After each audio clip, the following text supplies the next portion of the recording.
continuing with entertainment, so let's go now to gaming. So now we've talked about the issues that was brought about in Xbox with the delay of their supposed to be their launch title in Halo, which is pushed back by next year.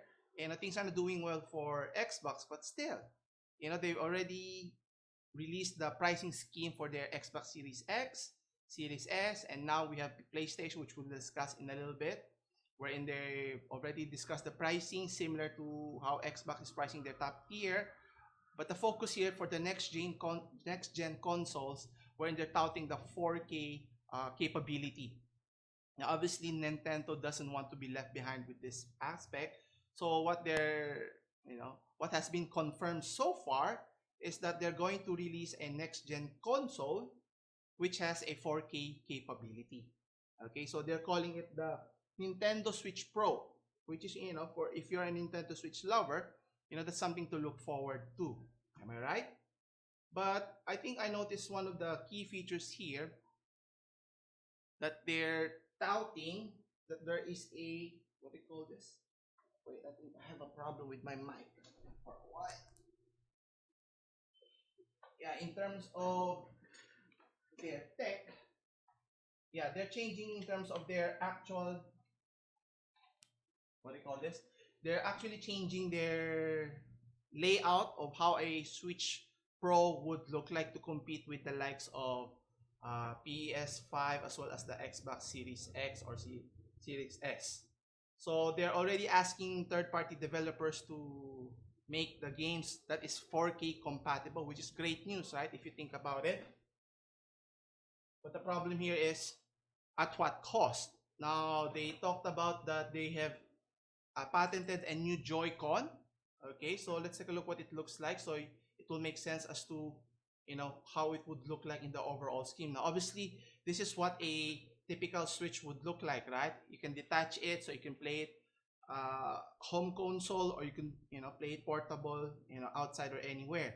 Now they introduced the Switch Lite, which is somewhat portable still, but you cannot remove the Joy-Cons anymore, which is understandable, which is cheaper, right?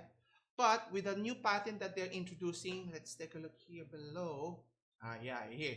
You can clearly see here that the Joy-Cons here is not anymore attached to the main device itself, which is, I don't know if it's alarming, if you would say, but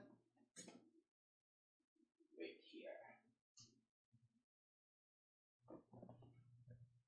So in terms of the pattern that's being shown here, it leads me to suspect that they're more gearing towards to a more home console concept, competing with the likes of PlayStation, as well as Xbox Series X idea of being just a home console rather than being portable here, which breaks their uniqueness in terms of the feature that they're offering, right?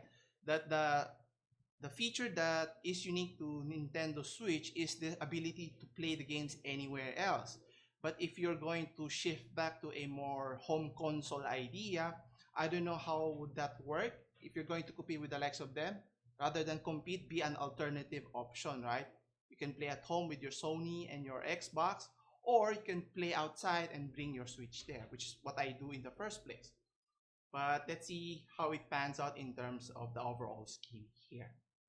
Now, not only that, we'll also discuss, Fortnite has been in the in the news for several weeks regarding, fighting against, suing against, what do you call this, Apple, regarding Epic's issue with Apple's scheme of charging 30% fee and so forth.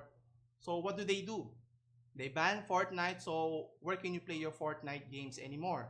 Obviously, for those Apple users, you have no more alternative here. You cannot update and play the latest season of their Battle Royale. Now, in this case, what they're offering is, why not switch to a Nintendo, right? Wherein they offered a Fortnite Special Edition. Okay, so let's take a look here. Yeah, it looks like that. So it's a Fortnite Special Edition for Nintendo that has the features of, what do you call this? Yeah, you can see the color scheme for the yellow and blue one, as well as the on their main box console.